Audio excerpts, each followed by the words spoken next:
Morning, welcome back to Mull. Fine morning but blowy, so I've come into this little sort of ruin to get out of the wind so you can actually hear what I'm talking about. And this morning's message from Mull revolves around exercise effect on the digestive system. So this morning's message is exercise may keep you moving in more than one way. Now there's a topic for breakfast. Now, what are we talking about here in terms of the mechanics? So mouth, obviously, where the food goes in, and that's actually where your digestion starts within the mouth itself. And then we have our esophagus, where food runs down into your stomach, and then we have the small intestine, large intestine, and your bottom.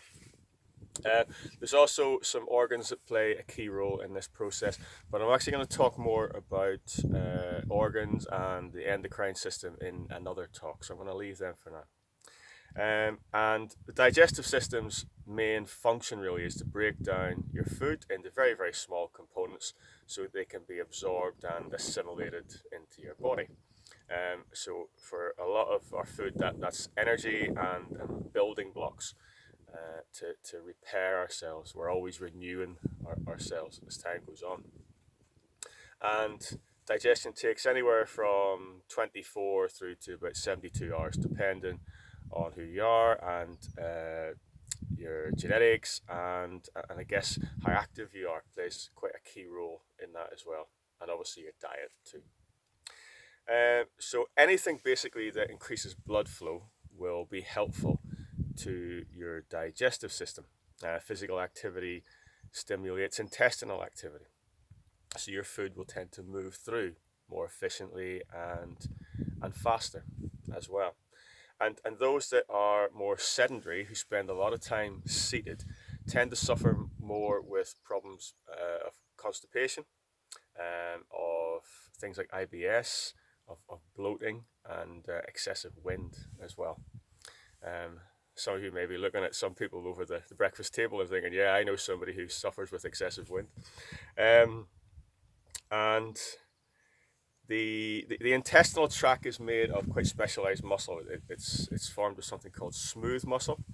And this muscle requires help from us in terms of how it functions. So the food moves through your body via a process called peristalsis. And basically, if you imagine trying to squeeze sausage meat into a sleeve, that's how the muscles work. They sort of contract and move food along. And the problem is that if the muscles don't have something to work on, so if you have a diet that's pretty low in fiber, then they start to struggle. So as well as exercise, obviously we can help ourselves a lot by trying to improve our fiber intake as well, especially at breakfast time, which is where I'll be about to head to straight after this. And obviously lots of fluid going in as well, which is key for maintaining good physical function and helping us through our exercise programs by keeping well hydrated. By taking plenty of water in, we also make sure that food moves through our body more efficiently. Now, other things that we might want to look at here in terms of the benefits of exercise. Some initial research is starting to show that those who exercise tend to have much better gut bacteria. So you might have heard the term gut microbiome. So in our guts we have trillions of helpful bacteria, and they help to break down food, they help the digestive system, and they're finding that in those that train more often, there is a better variety and a healthier gut situation. And also that we enhance our immune system. So by being active and having a healthier gut, our immune system improves as well. We also have harmful bacteria in our gut, and those that train on a more regular basis, because they have those more beneficial gut bacteria, they're helping to alleviate the effects of the harmful bacteria. We also have a higher proliferation of something called a lymphocyte, and these are basically your white blood cells, and they're key in our immune system and attacking foreign bodies and taking out harmful diseases that could effectively cause us some detriment. We also see a reduction in inflammatory conditions. So I mentioned IBS before. So regular exercise will reduce these inflammatory conditions, especially those that are linked to mental health as well. So there is a strong link between your mental health and your digestive system and how that operates.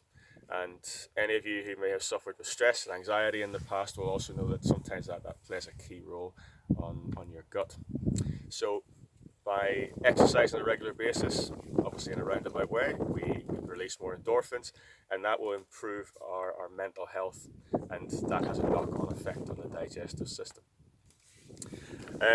Other things that we might want to look at as well, a lot of people suffer with constipation who have neurological disorders, and so basically neurological disorders, sometimes the link between the brain and the muscle tissue is not quite as it should be. Sometimes that's an issue in the brain, and sometimes that's an issue with the transmission system. And that affects our intestines as well. It affects our digestive system. It's not just working muscles that we can sort of see and feel. And that can lead to constipation, and in some people severe constipation. And they require a lot of drug therapy to overcome that. So regular exercise has been shown to reverse that condition, and we work with some individuals at Healthy Options who I know have seen a huge benefit from regular exercise and no longer need those types of drugs. And that's a great thing because A, it costs, and B, all those drugs come with side effects as well. There's obviously risk reduction as well involved here. So your risk of colon cancer reduces by a half if you're training on a regular basis. There are odds I'll have. We reduce the risk of bowel cancer. We reduce the risk of IBS, as we mentioned before. Or if you are suffering with IBS, you start to control the symptoms a lot better. So in a nutshell, exercise, not just very good for heart, lungs, circulatory system, respiratory system, but also our digestive system. Nothing really bad that exercise does for you, to be honest with you. However, I should mention that this upward curve of benefits to the digestive system, these are seen with the type of activity that we would suggest that you do. So it's sort of moderate activity, maybe with small little bouts where it becomes a little bit more intensive for you. Say if you're climbing a hill or going up a hill on a bicycle, but it's just not an upward trajectory. So as you get into more extreme sports and activities like long distance stuff like marathon running, and running is the main one that causes problems with the digestive system. But any sort of ultra sport, any really high intensity exercise over short periods of time as well, the benefits to the digestive system then start to deplete. And actually long distance runners often suffer with a lot of digestive tract disorders and internal bleeding almost, basically because everything's being jiggled around. And that's why running is the most dangerous one, but only when it comes to long distance stuff. And to be honest, this is not a problem for us. That's not the type of activity that we employ or suggest that you do. So there we go. I'm off to have some breakfast. Lots of fibre in there. I hope you do the same. And we will see you later on with the exercise of the day. I think it's Mr. Mallarvey today. So he'll have something up his sleeve for you later on.